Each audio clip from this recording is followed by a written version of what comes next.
é a palavra? A palavra, ela é a palavra de Deus. Quando você acessa o reino, ou seja, crê com o teu coração e confessa com a boca que Jesus Cristo é o Senhor, você está entregando a tua vida a Jesus.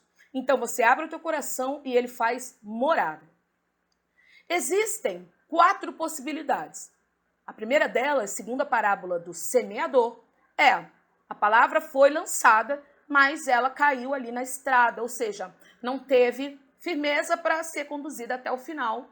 E aí os pássaros vieram e roubaram, comeram a palavra que foi plantada no coração daquela pessoa. O segundo caso é quando tem o quê? Pedregulhos. E ela foi plantada numa terra cheia de pedregulhos, então eles acabam fazendo o quê? Eles acabam atrapalhando o crescimento dessa semente, que, por causa de uma raiz muito rasa, vêm os problemas e as dificuldades, e ela não tem estrutura espiritual para suportar problemas. E aí ela se desvia.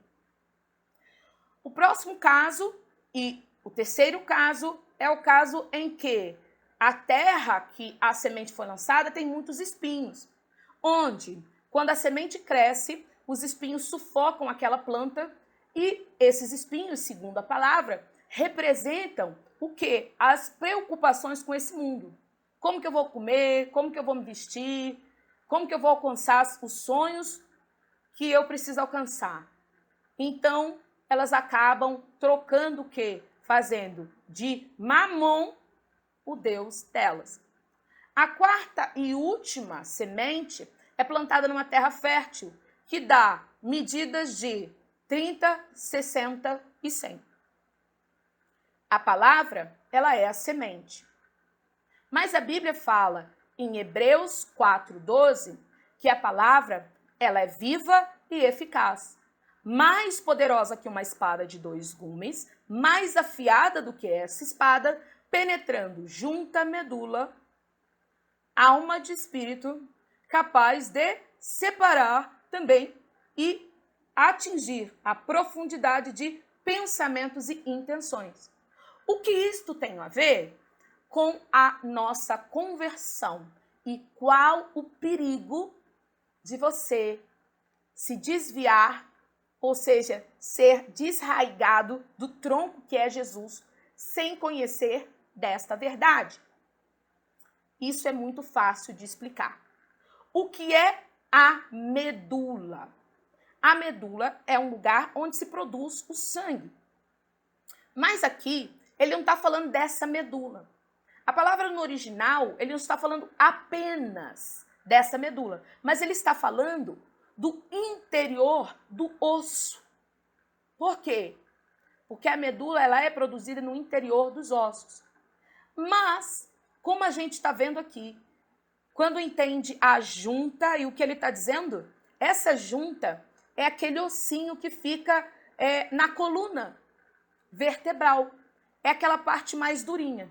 Enquanto a medula, junto com o cérebro, é aquela parte mais molinha. Da junta e medula, juntamente com o cérebro, é constituído praticamente todo o nosso sistema nervoso. E o que o sistema nervoso faz? Ele é responsável por tomada de decisão, por vontade.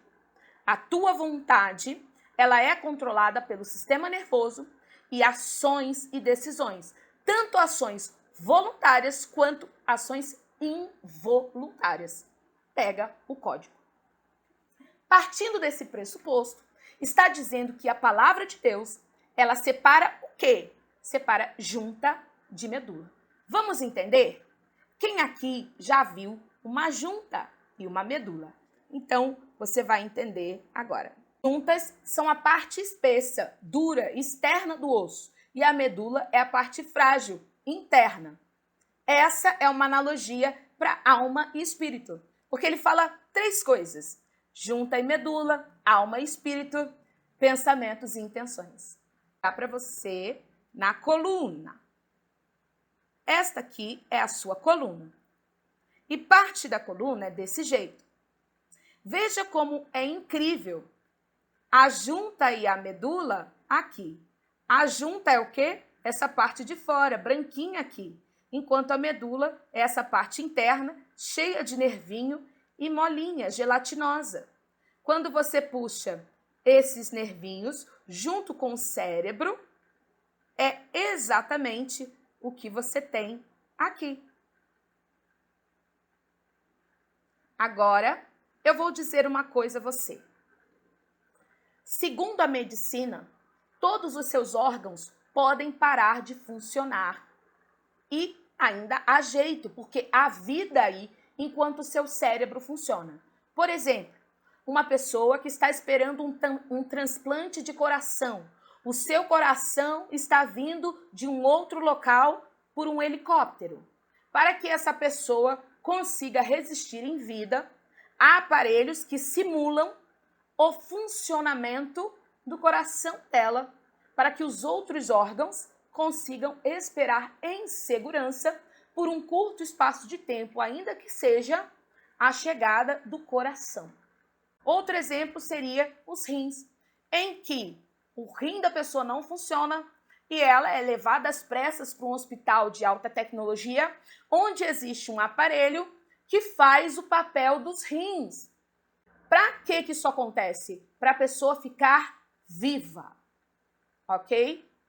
Mas, segundo a medicina, todos os órgãos que param de funcionar, se há tecnologia, existe a chance de salvar essa pessoa e tentativas são feitas uma vez que a pessoa está viva, consciente, às vezes até inconsciente, porém viva.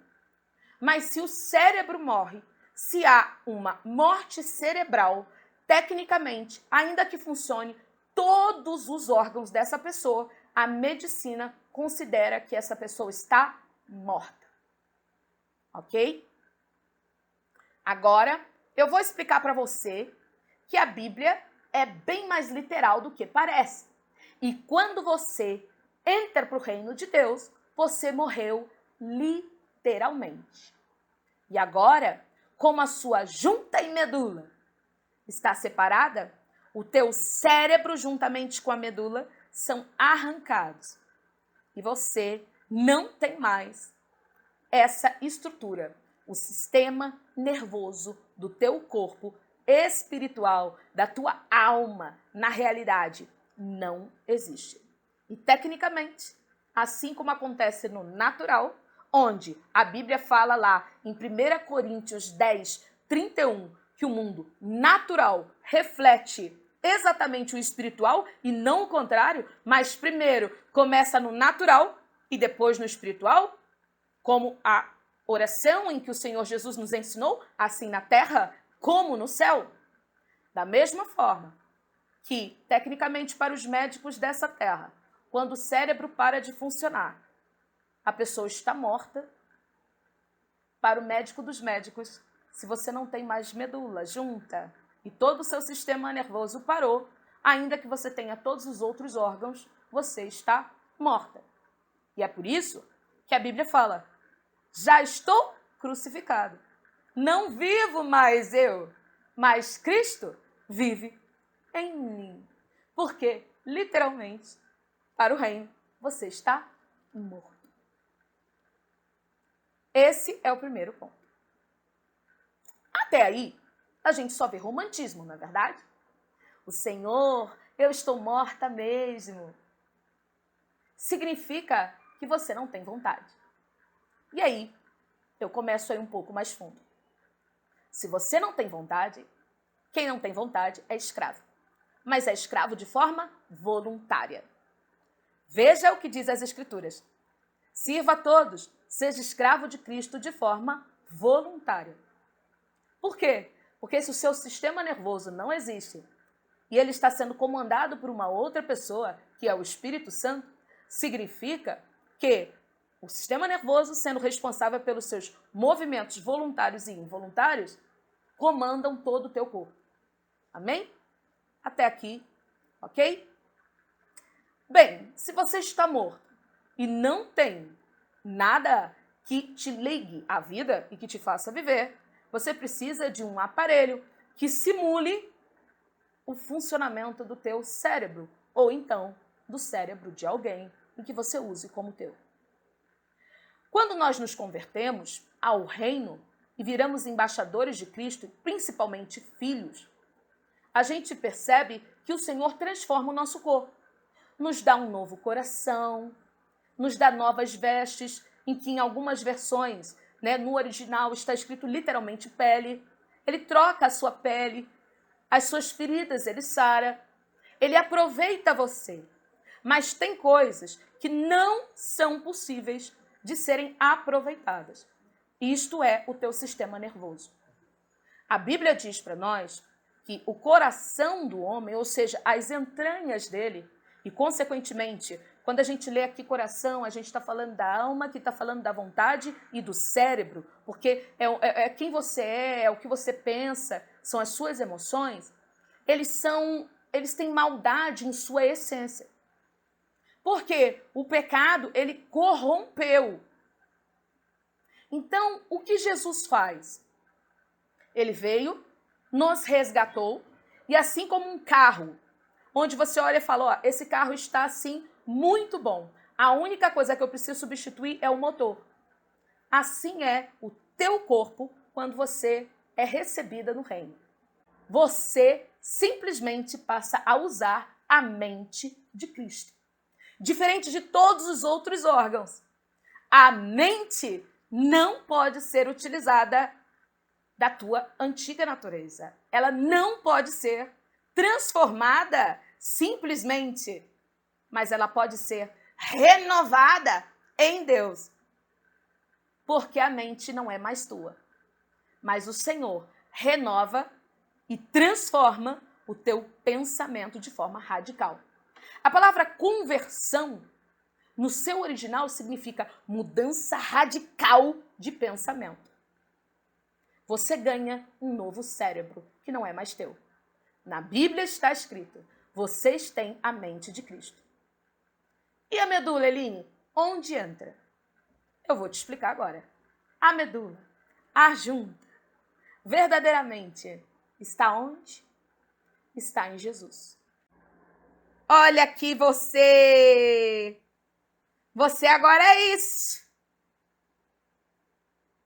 Você é isso aqui. Você é um tronco enxertado.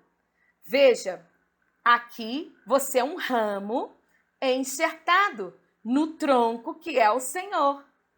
E agora não é mais a tua medula. Não, não, não. Mas, muito menos a tua junta, mas a do próprio Cristo. Pois ele disse, eu sou a videira verdadeira. Ele também falou, vocês são os ramos que são enxertados, enquanto o próprio Jesus é o tronco desta videira. Se você for enxertado em mim, você viverá. E por que ele disse você viverá? Porque agora você não tem mais cérebro. Então, é impossível de você manter a tua vida se você não renovar a sua mente no Senhor Jesus. E é por isso que muitos pensam que estão vivos, mas na realidade estão mortos. Agora vamos pensar uma coisa. O que acontece com você se você decide se desconectar? A Bíblia vai ensinar você que o segundo estágio da pessoa que se desconecta desse tronco, ele é muito pior que o do primeiro. E por quê? Porque como agora você não é mais uma árvore, você não consegue sobreviver se não for enxertado em uma outra árvore. Se Jesus é a árvore da vida e você sair da árvore da vida, automaticamente, para você continuar vivendo no mundo espiritual, isso é uma leitura, você é obrigado pela lei espiritual a se enxertar no tronco da morte. Existem duas árvores na Bíblia. A árvore que dá bons frutos e a árvore que dá maus frutos. A árvore que dá maus frutos, ela vai ser arrancada cortada e lançada no fogo. Mas, por enquanto, ela ainda está entre nós.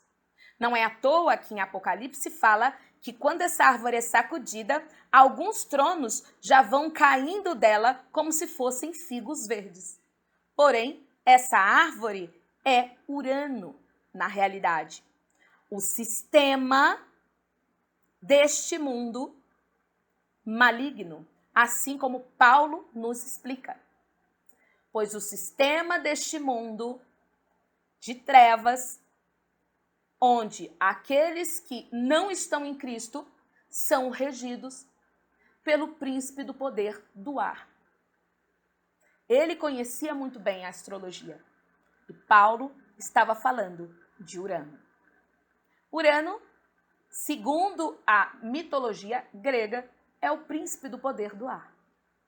Ele estava ali se referindo diretamente, explicando que não é mitologia, mas que existem príncipes malignos, potestades, hostes da maldade, governantes desse mundo tenebroso, que são reais e estão lutando contra nós nas regiões celestes. Portanto, quando a pessoa se desvia, o que acontece? Ela precisa ser enxertada em outro lugar, a árvore da morte. Amém? E aí, o segundo estágio dessa pessoa é pior do que o primeiro. Por quê? Porque agora não é mais só a arvorezinha da natureza ruim que ela tem. Não é mais aquele tronco que vem da terra, mas sim ela está enxertada num tronco onde a genética dela começa a sofrer transformação. Sabiam disso? E é fácil você ver que a genética dessa pessoa está sendo transformada. Dê uma olhada no rosto de alguém que é viciado em drogas, em cigarro, alcoólatra. Uma pessoa que tem qualquer tipo de vício. Veja se a genética dela não é alterada. A Bíblia nos garante que quando o espírito de alegria entra no nosso coração, o Senhor transforma o nosso pranto em festa. E é por isso que o nosso coração alegre deixa o nosso rosto mais bonito. Por quê? Porque a beleza pertence ao reino. E a pessoa olha e fala, meu Deus, essa pessoa está tão bonita. Mas na realidade, é a alegria que te deixa dessa forma. Amém? Então, espíritos, eles têm a capacidade de alterar a tua genética. A gente vê na Bíblia uma transformação genética muito grande. E eu vou ler para você a respeito do rei Nabucodonosor e quais são os códigos que você precisa pegar dentro dessa aula. Ao nascer de novo, você é operado pelo médico dos médicos. O seu tronco e cérebro são removidos. Após a sala de cirurgia, você já é enxertado em um aparelho que faz a função do seu tronco, para você continuar vivo. Então você realmente morreu e o teu cérebro passa a ser o de Cristo. Significa que você não decide mais. Você, quando decide se desconectar do seu tronco original, você perde o direito de escolha. A sua vontade tem que ser a vontade do Pai. Se alguns ramos foram cortados e você, sendo oliveira brava, foi enxertado, saiba que não é você quem sustenta a raiz, mas a raiz é que sustenta você. Você está entendendo? É aquela parte molinha ali e você foi, enxertado, mas o cérebro que você está usando não é mais o teu. Só foi aproveitado um resquício da tua medula, onde as suas raízes humanas estão sendo enxertadas agora num tronco da videira verdadeira, Jesus. Veja o que acontece quando a gente é desconectado. Esse tronco é a árvore. Ele produz maus frutos. E você, pessoa que se desvia, é obrigada a se conectar nele. Essa genética começa a ser corrompida. E a pessoa, no seu segundo estágio, se torna 7 vezes pior. Isso porque agora não é mais um espírito maligno ou uma natureza má, mas 7 espíritos além daquele, muito mais fortes e poderosos do que ele, se apossam da genética dessa pessoa. Quando o rei Nabucodonosor ele foi punido por Deus, ele teve a sua genética alterada. Suas unhas tornaram como unhas de águias. E em lugar de pelo, lhe cresciam penas. Estas são as visões que tive quando estava deitada em minha cama. Olhei e vi diante de mim uma árvore muito alta no meio da terra. A árvore cresceu tanto que sua copa encostou no céu. Era visível até os confins da terra. Tinha belas folhas, muitos frutos, e nela havia alimento para todos. Debaixo dela, os animais do campo acharam abrigo, e as aves do céu viviam em seus galhos. Todas as criaturas se alimentavam daquela árvore. Nas visões que tive deitado em minha cama, olhei e vi diante de mim uma sentinela, um watcher, um anjo que descia do céu. Gritava em voz alta: derrubem a árvore e cortem os seus galhos. Arranquem suas folhas e espalhem seus frutos. Fujam os animais debaixo dela e as árvores dos seus galhos, mas deixem o tronco, o toco e a sua raiz, presos com ferro e bronze, para que ele fique no chão, em meio à relva do campo. Daniel interpreta o sonho e diz: meu senhor, quem dera se o sonho só se aplicasse mediante aos seus inimigos. A árvore que viste ficou enorme, era você, com belas árvores e muitos frutos. O teu domínio se estende até os confins da terra. E tu, ó rei, viste também uma sentinela, o anjo que crescia do céu e dizia: derrubem essa árvore, mas deixem o toco e as suas raízes, presos com ferro e bronze, e fiquem no chão. Ele será morado com o orvalho e viverá com os animais selvagens até que se passem 7 tempos. Esta é a interpretação, ó rei. Tu serás expulso no meio dos homens, viverás como animais selvagens, comerás capim com os bois. Tá vendo, gente? Ele está se alimentando com animais. Isso é um castigo, tá certo? Alteração genética, tá certo? Ele perdeu a nobreza e está comendo o mesmo alimento que os animais. Portanto, ó rei, aceita meu conselho, renuncia a teus pecados e a tua maldade. Tá certo? 12 meses depois, estava andando o rei no palácio e de repente disse: acaso não é esta grande Babilônia que eu construí com o capital do meu reino? Mal ainda falava, e veio uma voz do céu que dizia: é isto que está decretado contra você, rei Nabucodonosor. A tua autoridade real lhe foi tirada. O que é autoridade, gente? Quando o homem perdeu a autoridade e pecou, o que aconteceu? A genética dele, ela foi caída. Por quê? Porque ele passou a ser um homem mortal. E a genética de Nabucodonosor, a autoridade dele, aqui não está falando só do reino, mas a autoridade enquanto genética, ela lhe foi tirada. E aí, olha o que ele está dizendo e por que a gente sabe que foi autoridade e tem a ver com genética. Presta atenção. A sentença sobre Nabucodonosor se cumpriu imediatamente. Ele foi expulso nos meios dos homens e passou a comer capim com os bois. Seu corpo molhou-se como o orvalho do céu, até que os seus cabelos e pelos cresceram como as penas da águia e as suas unhas como as garras das aves. Agora, eu quero explicar uma coisa para você. Por que Deus falou que as raízes dele precisavam ficar presas aqui na terra?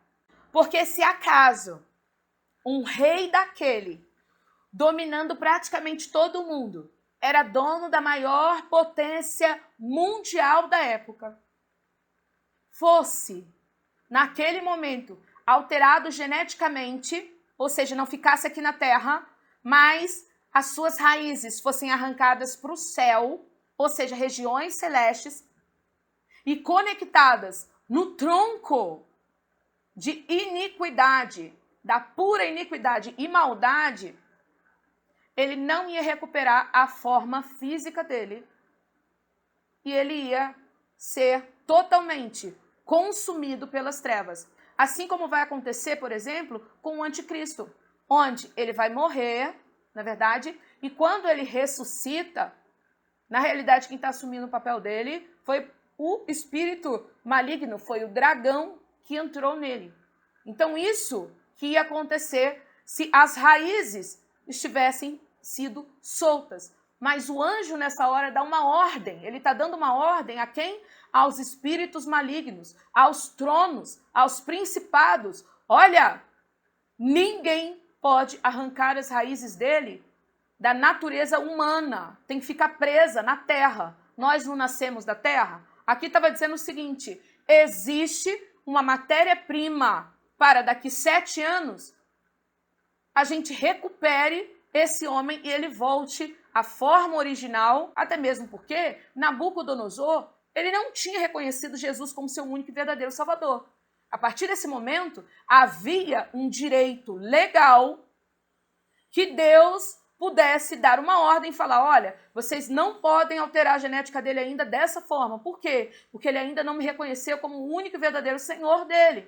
Consequentemente, a genética dele ela não está aberta para outros tipos de entrada, já que ela nunca esvaziou a sua casa. Tá certo? Então, tinha um termo na lei de Deus, que é a palavra de Deus, que o Senhor podia protegê-lo enquanto ele estava inconsciente. Porque a junta, medula, cérebro dele estavam o quê? À mercê. À vontade de quem? Quem dominava a vontade dele? Deus disse isso. Então ali estava dizendo, os anjos guardaram a genética dele. Tá? Então aquilo ali representa uma guarda de anjos em que todo o espírito maligno estava proibido de tocar na genética dele. E por que isso é tão grave?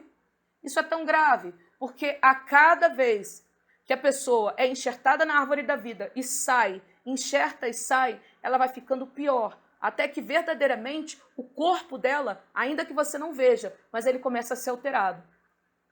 Os pelos, até as unhas, coisas dentro do ser humano, até que chega a um ponto em que ele não é mais recuperável. Quantas vezes ele é enxertado na árvore e sai de tal modo que ainda se ache alguma natureza humana nele? 7 vezes. E eu vou te provar isso nas escrituras. Ó, porque 7 vezes cairá o justo e se levantará. Tá certo? Então, até 7 vezes em que ele é enxertado e tirado, há chance de recuperar essa genética. Só que se você começar a fazer uma conta simples, se toda vez que ele é enxertado e tirado, vai um demônio mais 7, um outro mais 7, um outro mais 7, na 7ª vez, ele está com mais de 2 milhões de espíritos imundos dentro dele, sendo impossível a sua recuperação. Na primeira vez, você retira, só tem um. Ele sai, é 1 mais 7, 8. Na segunda vez, quanto que é? 64. Na terceira vez, quanto que é? E vai aumentando.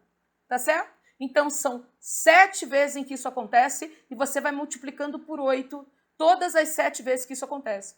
O valor é em torno de 2.197.052, algo próximo a esse número. Essa é a quantidade de espíritos imundos que vão tomando posse desse corpo e essa genética passa a não ter mais vínculo com a terra. Onde nós vemos um caso desse na Bíblia? Gênesis 4 retrata a história de Lameleque, que era a 7ª geração. Até 7 vezes aqui, quando a Bíblia fala do justo, não está falando do justo que viverá pela fé, aquele que está enxertado em Jesus, mas está falando do ser humano, que pode ser aquele que recebeu Jesus como seu único e verdadeiro Salvador ou não. Está falando de um homem justo em termos de integridade, um homem que tem ali na sua justiça genética, assim como a geração de Noé. Afinal de contas, quando a gente vê o que Cã fez de fato, a gente percebe claramente que de justo ele não tinha nada. Então, quando a Bíblia fala da integridade e justiça de Noé e, consequentemente, da genética, né, da sua descendência, estava falando exclusivamente da genética, do corpo daquelas pessoas, e não da integridade de coração, porque Cã não era um homem íntegro. A gente vê isso pelo comportamento dele. Tá certo? Vamos lá. A história de Lameleque. Lameleque era quem? Ele era o 7º da geração desde Caim. Veja o que aconteceu. Caim recebeu uma marca. E o Senhor disse que aquele que matasse Caim, ele seria amaldiçoado. Como Lameleque, ele era a 7ª geração, ele falou, puxa, alguém me machucou. Então, se Caim ia ser vingado 7 vezes mais do que o mal que fizeram a ele, a pessoa que me fez mal vai ser castigado 7 vezes 7. Tá certo? Então, só para você entender como funciona tudo isso. Esse homem teve 4 criancinhas muito fofinhas. Vamos ver o nome dessas crianças no hebraico. Ó, o primeiro filho, Jabal. O segundo, Jubal. O terceiro, Tubal-Caim. E, irmã de Tubal-Caim, Nama. Tá? Na cultura bíblica, os nomes eles são dados, primeiro ponto, depois que a criança nasce. Tá? Segundo ponto, de acordo com o propósito ou o propósito revelado por Deus ou pela aparência daquela criança. Quando Jesus veio ao mundo e o anjo Gabriel apareceu para José e falou, olha, o nome dele vai ser Jesus. Por quê? Yeshua, em hebraico, significa Salvador, salvação. E aí o anjo fala, o nome dele será Jesus porque ele salvará muitos. E na Bíblia a gente vê isso acontecendo, inclusive o Senhor alterando nomes quando este nome não estava de acordo com o propósito que ele tinha. Há nomes que também são dados de acordo com a aparência. Por exemplo, o nome do irmão de Jacó, Esaú, que na verdade ele chamava Esaú, que em hebraico significa vermelho, peludo, tá? Porque ele nasceu peludo. Depois passa-se a chamar ele até de Edom, que quer dizer vermelho, porque muito provavelmente ele era ruivo. Jacó, o nome dele é Jacó, por quê? Porque vem de uma raiz hebraica de calcanhar, e ele nasceu agarrando o calcanhar do irmão. Então, na Bíblia, as pessoas eram nomeadas após o nascimento de acordo com a sua aparência. Voltando ao texto, eu vou ler para você qual o significado da aparência dessas gracinhas que nasceram da 7ª geração de Caim. O nome da primeira criança significa calejado, assustador ou destruidor. Aqui eu não estou colocando os nomes fofinhos, tá? E nem os outros significados. Aqui eu só estou pegando os significados que têm coerência com a aparência. Também significa lâmina, lança, entendeu? Mas isso aqui não vai ser relevante para você. Então, lá no dicionário, eu vi o que esse nome significa no hebraico. O primeiro nome significa calejado, assustador, destruidor, entre outros significados que você pode encontrar também. O segundo nome, também, ele remete a calejado, carneiro e também riacho, por exemplo, tá? O terceiro nome, ele significa grandes testículos, vômito, o que dá na mãe que olhava e falava, gente, esse aí tem carinha de vômito, vou dar esse nome para ele, vomitinho. Imagina botar esse nome na criança. Vômito, tá? Só para você saber. Ó, o segundo nome, ele significa grandes testículos, vômito, lâmina cortante, que é isso que significa o nome de Caim, porque ele é Tubal-Caim, né? E Caim significa lâmina cortante, ele acabou assassinando ali o irmão, né? Com algo do tipo. Tá? E também remete a transportar, tá? É transportar o espírito de morte de Caim, assassino. Beleza, esse era o nome das crianças. Por que eu estou lendo eles para você? Porque eu disse a você que até a 7ª geração, ou até o 7º cair, ou seja, pode ser uma única pessoa que caia 7 vezes, é enxertado e sai, é enxertado e sai.